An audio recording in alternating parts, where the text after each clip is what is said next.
Shrikrishna girls college Howrah. হাওড়ায় সেই যেখানে হাটের কাছে একটা বড় কলেজ। স্কুল থেকে পড়ার পর তো যেতে হবে আমাদের কলেজে, নাকি?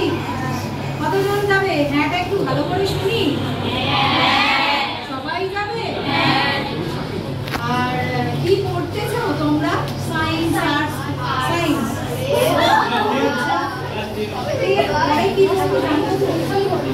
তো আমাদের কলেজে তো এমনি অনেক ডিপার্টমেন্ট আছে, প্রায় 19খানা ডিপার্টমেন্টে আমাদের অনার্স আছে। অলটুগেদার 27 ডিপার্টমেন্ট, 19 ডিপার্টমেন্টে আমাদের অনার্স আছে। তো কাউকে কাউকে নিশ্চয়ই আমরা ছাত্রী হিসাবে পাবো। তা আমরা আজকে কেন এলাম হঠাৎ করে কলেজ থেকে, এটা তো জানতে হবে। সেটা কি শুনেছ? শোনোনি তো? আমরা কালকে কি ইন্ডিপেন্ডেন্স ডে। তাহলে ইন্ডিপেন্ডেন্স ডে কেন, মানে সেটা আমরা কি করব ইন্ডিপেন্ডেন্স ডেতে?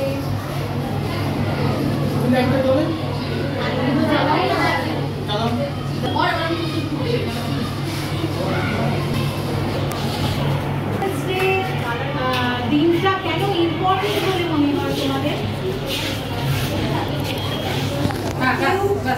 পড়া ধরছি না, সবাই এমনি হলো গল্প করছি, আমরা গল্প করতে এসেছি। স্বাধীনতা পেয়েছিল সেই জন্য আমাদের অনেক, তাই তো? কি কি হয়, কি কি করবো আর কিভাবে পালন করব সেগুলো ঠিক করে জানানোর জন্য এই দিদিরা এসছে কলেজ থেকে। আজকে আমরা কিছু বলবো না, দিদিরা বলবে। দিদিদের কাছ থেকে আমরা শিখবো। শিখবো তো? এসো, তুমি আসবে? তুমি আসতে চাও?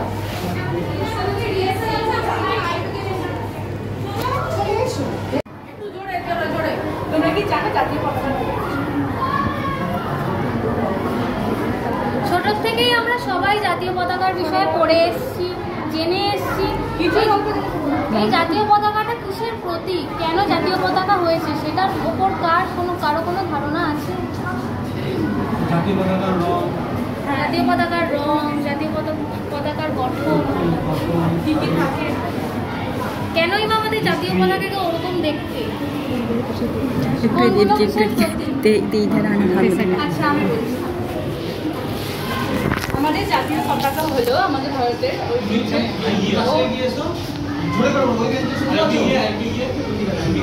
আমাদের জাতীয় পতাকা হলো আমাদের ভারতের ঐতিহ্য ও আমাদের জাতীয় পতাকায় 3টি রঙ, গেরুয়া, সাদা ও সবুজ।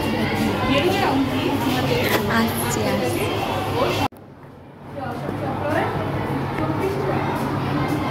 জোরে বলো ম্যাডাম, জোরে বলো। এটি নির্দেশ করে 24 ঘন্টায় আমাদের সেটাই, এটা আমাদের ধর্ম সম্পর্কেও। আর আমাদের 1947 সালে 15ই আগস্ট আমাদের দেশ স্বাধীন, এবং আমাদের দেশ স্বাধীন হওয়ার অনেক স্বাধীনতা সংগ্রামী জীবন বলিদান, এরকম কয়েকজন স্বাধীনতা সংগ্রামী জোরে হলেন গান্ধী, জোরে সুভাষচন্দ্র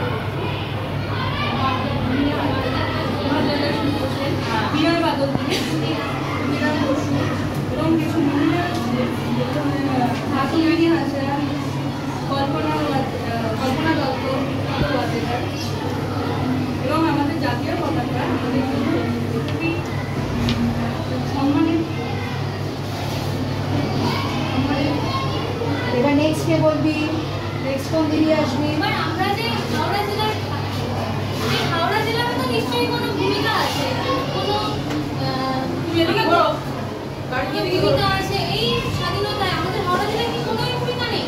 যখন আমাদের ভারত ভাগ হয়, মানে যখন পূর্ব পাকিস্তানের বাংলাদেশ ভাগ হয়েছিল, তখন ওখান থেকে অনেকেই আমরা এখানে চলে এসেছিলাম। সবাই জানে, অনেকে দাদু অনেকেই চলে এসেছিল। সেই সময় হাওড়ায় শুরু হয় এক সাম্প্রদায়িক দ্বন্দ্ব শুরু হয়। সেই দ্বন্দ্বর মাধ্যমে আমাদের বিভিন্ন সংগ্রাম হয় এবং অনেকে টানপোড়েন হয়। যেমন যদি অনেক পপুলেশন আমাদের এখানে চলে আসে, তাহলে কিসের অভাব হবে? আমাদের খাদ্যের অভাব হবে, আমাদের সম্পদের অভাব হবে, আমাদের চাকরির অভাব হবে। তখন চারিদিকে ছড়িয়ে পড়েছিল দ্বন্দ্ব। এবং যখন ভারত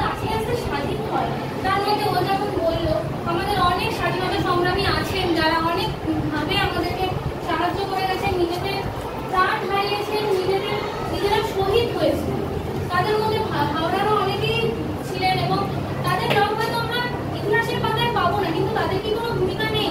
এই যে স্বাধীনতা সংগ্রামীরা জীবনদান করেছেন, নিজেরা প্রাণত্যাগ করেছেন, তাদের পেছনে কি আর কেউ ছিল না? শুধু ইতিহাসের পাতায় যারা লেখা ছিল তাদের বদলে কি আর কিছু কেউই ছিল না?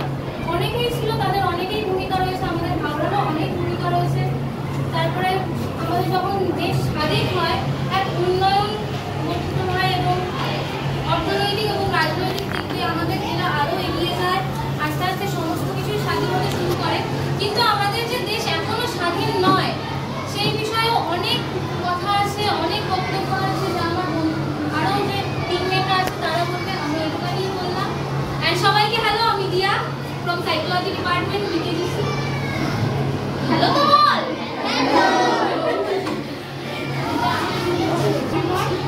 আমি স্বাধীনতা কীভাবে পেয়েছি, নারীদের হিস্ট্রি, তারপরে পতাকার হিস্ট্রি, সমস্ত কিছু হিস্ট্রি। বাট আমি একটা জিনিস জানতে চাইবো তোমাদের কী মনে হয় যে স্বাধীনতার 1 বছর পরও কি আমরা আদৌ স্বাধীন? আমরা কেন স্বাধীন হই? আমরা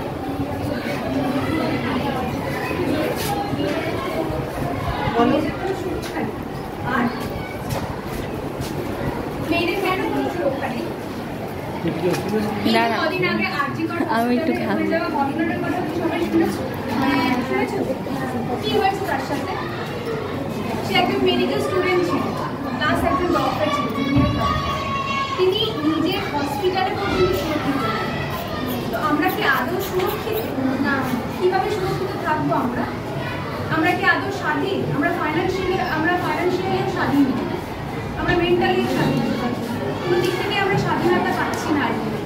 মেয়েদের স্বাধীনতা আরও বেশি এমন রয়েছে যেখানে মেয়েদেরকে এত বেশি ডমিনেট করা হয়। যেমন অনেক হাজবেন্ডস থাকে, অনেক বাড়ির দাদা থাকে, বাবারা থাকেন, তারা মেয়েদেরকে অনেক বেশি ডমিনেট করেন, তাদেরকে পড়াশোনা পর্যন্ত করতে পারে। তাদের অনেক রকমের প্রেশারাইজ থাকে, তাদের বাড়িতে কাইন্ড অফ মেন্টালিটি থাকে যে তারা বাড়িতে বসে শুধু রান্না করবে, খাওয়াবে, দাওয়াবে, সংসার সামনে, তাদের পড়াশোনা করতে দেওয়া হবে। কিন্তু এটা কি আদৌ কি? আমরা পড়াশোনাটা করছি নিজের পায়ে দাঁড়ানোর জন্য। স্বাধীনতা তো এটা কী বলছে? সেটার জন্য কী করতে হবে? আমাদের আইন মানতে হবে, নারী স্বাধীনতার জন্য যুদ্ধ করতে। যুদ্ধ বলতে আবার ছুরি তরোয়াল নিয়ে যুদ্ধ না, যেটা বাংলাদেশে চলছে। বাংলাদেশের কথা আশা করি তোমরা সবাই শুনেছো। শুনেছো তো কি চলছে ওখানে? শেখ হাসিনা আমাদের সাথে বাংলাদেশি লোকেদের সাথে কি করেছে? তারপরে যখন ওনাকে বাদ দেওয়া হলো তখন বাংলাদেশের লোকেরা হিন্দুদের সাথে কি করেছে? তারা সবসময় ছুরি তরোয়াল দিয়ে সবাইকে মারতে ছুটেছে, প্রচুর ছোটো ছোটো বাচ্চাদের মেরে দিয়েছে। তাহলে তাদের স্বাধীনতা কোথায় নেই? সুতরাং যুদ্ধ মানে কিন্তু এটা নয়, যুদ্ধ মানে শান্তিপূর্ণভাবে যুদ্ধ করা যায়। এই এখন যেমন আজকে 14ই আগস্ট, আজকে রাত্রেবেলা যেমন অনেক জায়গায় মিছিল বেরোয়, ছোটো ছোটো সব মেয়েরা বিভিন্ন জায়গায় তারা রাত্রে পাহারা দেয়। তোমরা জানো তো এই খবরটা? রাত্রে পাহারা দিতে বেরোবে আজকে। তো আমরা এইভাবে কিভাবে আমরা সুরক্ষিত বজায় থাকবো, সুরক্ষিত থাকবো? আমাদেরকে আইন মানতে হবে, গণতন্ত্রকে মানতে হবে, আমাদের সবার সাথে সম্মিলিতভাবে চলতে হবে, ঐক্যতা বজায় রাখতে হবে। এইভাবে আমরা হয়তো সুরক্ষিত থাকতে পারবো, নিজের জন্য লড়াই করবো। আমি বর্ষা, সাইকোলজি স্বাধীনতা মানে কি শুধু স্বাধীনতা দিবসে ছুটি হওয়া? না, সেটা নয়। স্বাধীনতা মানে আমরা স্বাধীনভাবে নিরাপদে যেন সব জায়গায় যেতে পারি, সব দিক থেকে, সামাজিক, আর্থিক, যে কোনো দিক থেকে আমাদের যেন স্বাধীনতা বজায় থাকে। তো এই যে দিদিরা বলছে যে আমাদের পতাকার ইতিহাস করলো বা কিছু, আমাদের ভারতবর্ষে এখন একটা ফ্ল্যাগশিপ প্রোগ্রাম আরভান ফ্রিডম, এটা চালু আছে, জানো তো?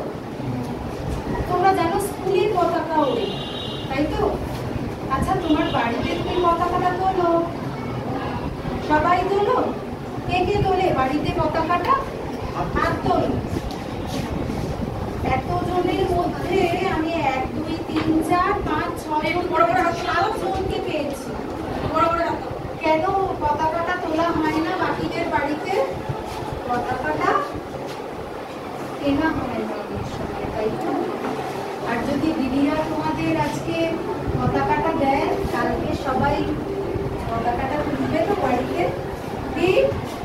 আর পতাকা শুধু তুলবো না, পতাকার সঙ্গে ছবিও তুলি, পতাকা যে তুলছি সেই একটা ছবি তোমাকে সঙ্গে রেখে স্কুলের ইউনিফর্মটা করে কিন্তু, হ্যাঁ, একটা ফোন নাম্বার দিয়ে দেব, সেই ফোন নাম্বারে সবাই, হোয়াটসঅ্যাপ তো আমরা সবাই করি তাই না, মা বাবার ফোন থেকে করলেও হবে, সেটা কিন্তু অবশ্যই পাঠিয়ে দেবে তো। তাহলে দিদিরা এখন দিদিদের কাছ থেকে পতাকাটা জানো তো, পতাকাটা সুরক্ষিত অবস্থায় রাখতে হবে, কোনোভাবেও পতাকাকে ভেজানো যাবে না বা মাটিতে ফেলা যাবে না, ছেঁড়া যাবে না, সুন্দর করে ভাঁজ করে রাখতে হয়। দেখবে পতাকা খুব সুন্দর করে ভাঁজ করা অবস্থায় দিদিরা কিন্তু নিচে একটা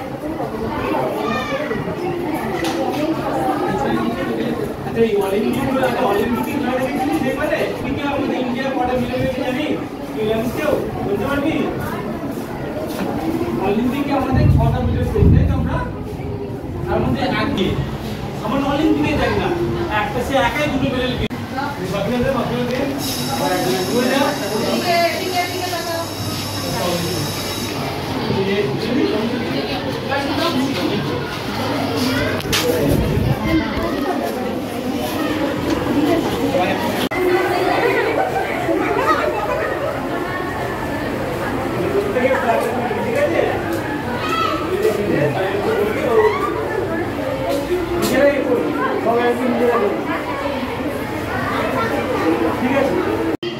ডিপার্টমেন্ট থেকে এসেছি, বিজয়কৃষ্ণ গার্লস কলেজ থেকে।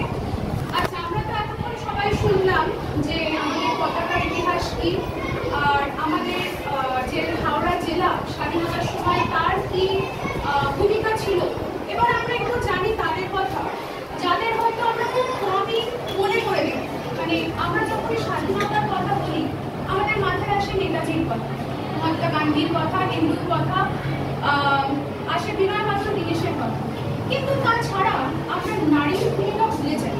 অবশ্যই আমরা মেয়ে, আজকে সমাজে দাঁড়িয়ে আমি একজন মেয়ে হয়ে গার্লস কলেজে পড়েছি, তোমরা গার্লস স্কুলে পড়ছো, পরবর্তীতে আরো উঁচুতে যাবে।